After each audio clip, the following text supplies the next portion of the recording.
Hello and welcome. My name is Meepless, they, he, she. And today's pick is Enemy Alien, a true story of life behind Barbed Wire by Kassandra Luciuk and Nicole Marie Burton, published by Between the Lines in 2020. I feel like this book has been on my TBR since it was published. Anyone who's been here for more than a minute knows that I have an interest in reading and reviewing comics about incarceration. That said, I will admit that my not reading the blurbs for books did bite me in the butt a bit with this one. I assumed that they were talking about Japanese internment during World War II, because surely that was the totality of North American internment camps, besides the reservation system inflicted on indigenous people. But apparently so-called Canada also interned people with Austro-Hungarian passports during World War I as well. Content notes for police harassment, forced work, starvation, and military responses to work agitation. Keywords that came to mind reading this volume: work, resistance, profiling, exploitation, Orthodox Christianity, and police state. The summary over on Goodreads is, quote, "This graphic history tells the story of Canada's first national internment operation through the eyes of John Boychuk, an internee held in Kapuskasing from 1914 to 1917. The story is based on Boychuk's actual memoir, which is the only comprehensive internee testimony in existence. The novel follows Boychuk from his arrest in Toronto to Kapuskasing,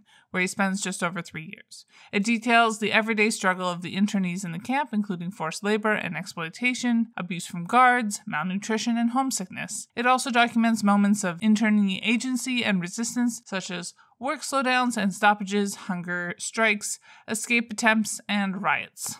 Little is known about the lives of the incarcerated once the paper trail stops, but Enemy Alien subsequently traces Boychuk's parole, his search for work, his attempts to organize a union, and his ultimate settlement in Winnipeg. Boychuk's reflections emphasize the much broader context in which internment takes place. This was not an isolated incident, but rather part and parcel of Canadian nation building and the directives of Canada's settler colonial project." End quote. Looking at the creative team, we have Kassandra Luciuk, who is an assistant professor in Dalhousie's Department of History. Her research topics include Canadian history, migration and ethnicity, law and human rights, social and political movements, communism and anti-communism, as well as Ukraine and Ukrainian diaspora, which makes a lot of sense given the subject and focus of this book. I've previously reviewed 2 books illustrated by Nicole Marie Burton.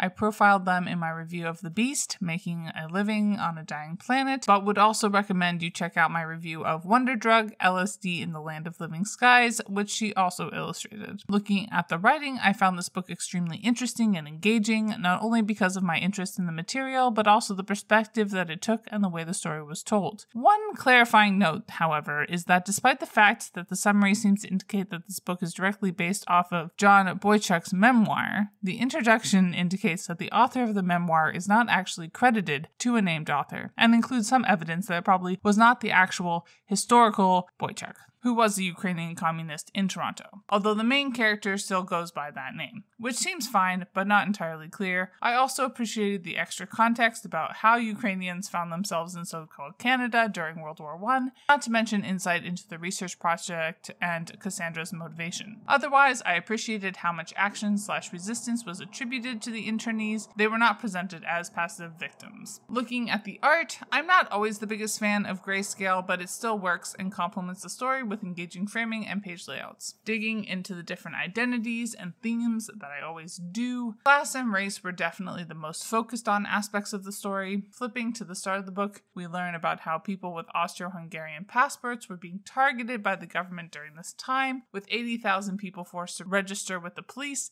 and 8,579 people ultimately being interned across 24 camps. Not to mention that 32 men died in Kapuskasing. These people started out sleeping in boxcars and had to build their own housing, and when they resisted being forced to do this hard and menial labor, they were intentionally starved and otherwise abused, all because of their passport. So-called Canada even picked up some Americans by accident, and despite internees writing to both Ottawa and Washington, nothing was done. There was also a point in the story in which a priest gets called in ostensibly for spiritual support, but he's Catholic and a lot of the men are Orthodox. which are very different things. But when some of the Orthodox decide to attend the Catholic service anyway, the priest rats them out. Much like today, the government tried to force these internees to fight wildfires, and thankfully apparently failed. Eventually, they were able to teach each other subjects like math and English, but they were also fed rancid meat, and companies came to the camp to take the men away to continue to be exploited, but now for private industry. Place was a strong background character in the story. It was particularly interesting when our protagonist returns to Kapuskasing again many years later and sees how it's been turned into something else entirely. Disability wasn't much of a focus per se, but the physical toll of labor, resistance, and starvation were explored a bit. Gender was fairly understandably one note, and sexuality went largely ignored across the spectrum. Wrapping things up, one of those books that I would highly recommend, particularly if you've been burned by one too many very important but very dull or badly done political comics in the past. 5 stars. Bye all, keep reading, and stand with striking workers. And Literally Graphic is created on land that should be given back to the traditional landholders,